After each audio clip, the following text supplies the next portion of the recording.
Magandang umaga po sa ating lahat, mga kapatid. Magandang umaga po, Father. Araw ng Biyernes, pagdiriwang ng kapistahan ni San Jose Maria Escriba de Balaguer, ang patron ng mga kapatid nating nasa Opus Dei at sinasabing patron sa pangkaraniwang gawain. Mula sa ating ebanghelyo, narinig natin kung papaanong itong pagiging patron sa pangkaraniwang mga gawain ay makikita sa halimbawa ng ating Panginoon.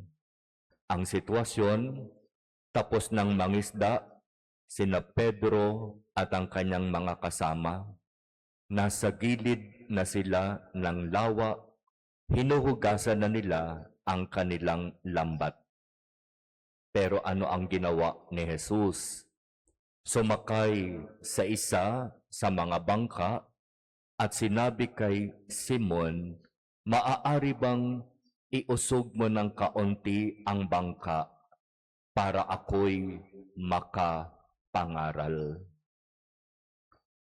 Si Jesus na Panginoon natin at Diyos, masasabi nating napaka-creative, mapaggawa ng paraan, hindi mareklamo. Kung ano ang sitwasyon, doon siya gagawa.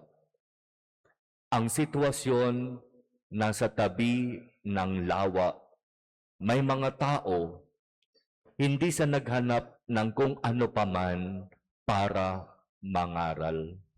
Sapat na ang kung ano ang nandoroon para siya mangaral.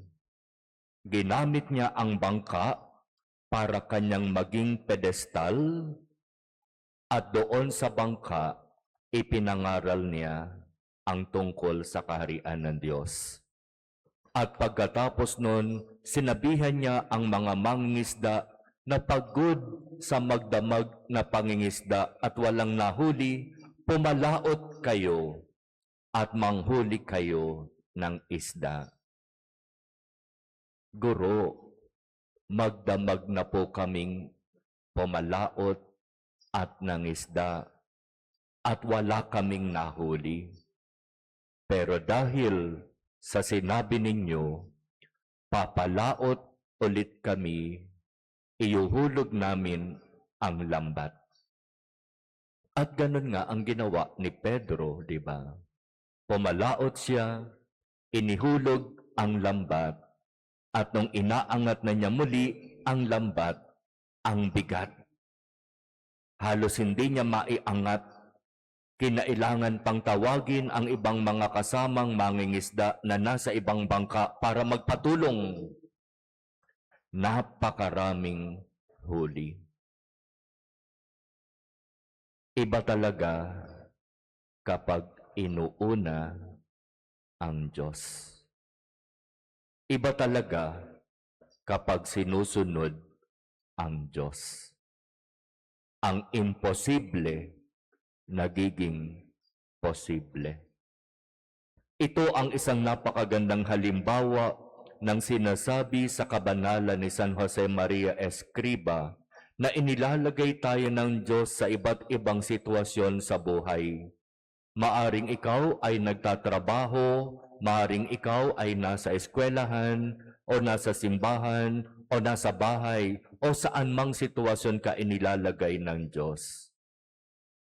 Ang sinasabi ni San Jose Maria Escriba, kung saan ka nandoroon, doon mo sikaping mamuhay sa kabanalan. Hindi mo kailangan na gumawa ng mga extraordinary things to be holy. Para kay San Jose Escriba, kung saan ka nandoroon araw-araw, iyon ang hingin mong biyaya sa Diyos, na sa pamamagitan ng pang-araw-araw na gawain na yan, diyan ka maging banal. Amen. Marami sa atin tinatawag para maglingkod. Iba't abang pamamaraan ng paglilingkod.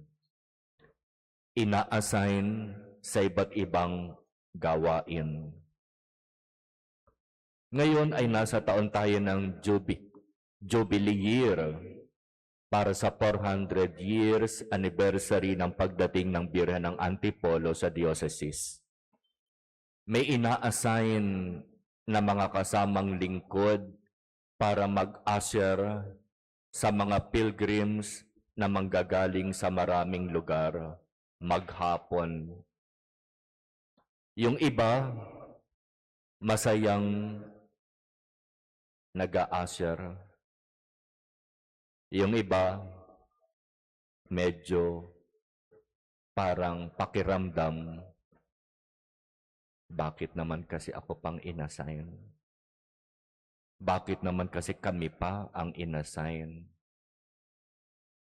Sabi ni San Jose Escriba, kung saan tayo dinadala na sitwasyon araw-araw, iyon ang hingin nating biyaya sa Diyos na maging simpleng pamamaraan natin ng pagsisikap na maging banal. Kaya yung mga kapatid na lingkod na nagbabantay at nag-a-usher maghapon, yung lugar ng Jesus Nazareno Mini Retablo, pinagaganda natin, inaayos natin para sa maraming deboto na araw-araw sa maghapon dumaraan sa kanyang harapan, nagdarasal. Di ba napakaganda yung mga nandoroong nag-a-usher, sinisikap na maging maayos yung lugar. Kapag duty sa gabi at huling duty na, responsibilidad niya na ibalik sa ayos ang lugar bilang paggalang kay Jesus Nazareno. May mga nagdarasal pagkatapos ng misa sa harapan ng imahen ng mahal na Birhen ng Fatima ng Marikina. Yung tipong pagkatapos magdasal, iaayos at ibabalik sa dati ang mga upuan, di ba? Simpleng-simple, pero maaaring maging daan ng kabanalan. Yung pagsisimba lamang natin araw-araw, lagi kong sinasabi, yung iba gusto malinis, may tissue, pupunasan ng upuan, ang luhuran, pero yung tissue ilalagay sa may harapan. Asan ang kabanalan doon? Nasaan yung pagsisikap na isabuhay ang kabanalang hinihingi natin sa Diyos? Sa turo at aral ni San Jose Maria Escriba de Balaguer, simpleng-simple. Saan mang sitwasyon ikaw iniligay ng Diyos araw-araw, gawin mong daan iyon ng iyong pagsisikap na maging banal. Ang daming pagkakataon, ang daming sitwasyon, pero minsan nasasayang. Kasi binabaliwala natin yung mga sitwasyon na yon na binibigay ng Diyos sa atin. Salamat na lang sa biyaya ng Diyos na bigyan ng pagkakataon si Pedro, na bagamat sinasabi niya, Panginoon naman, magdamag kaming nagpagod, wala kaming huli.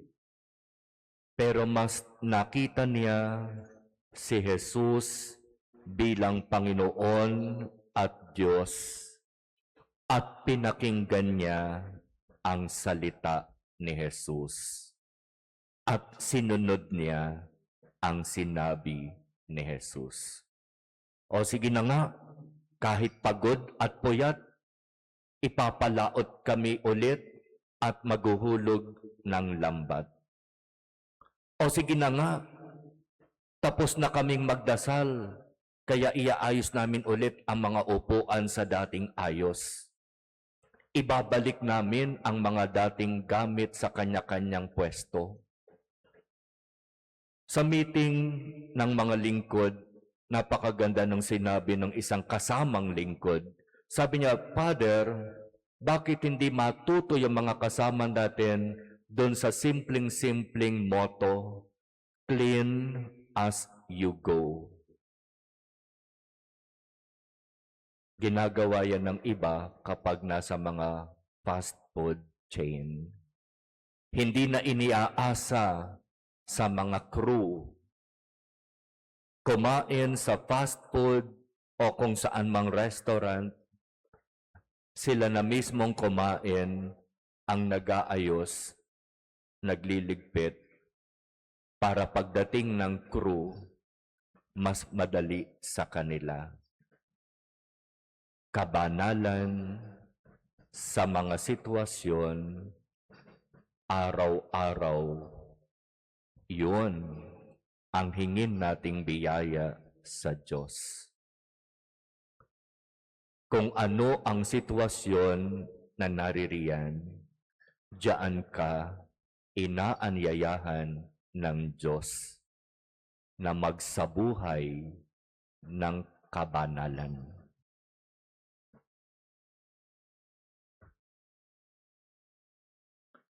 Amen.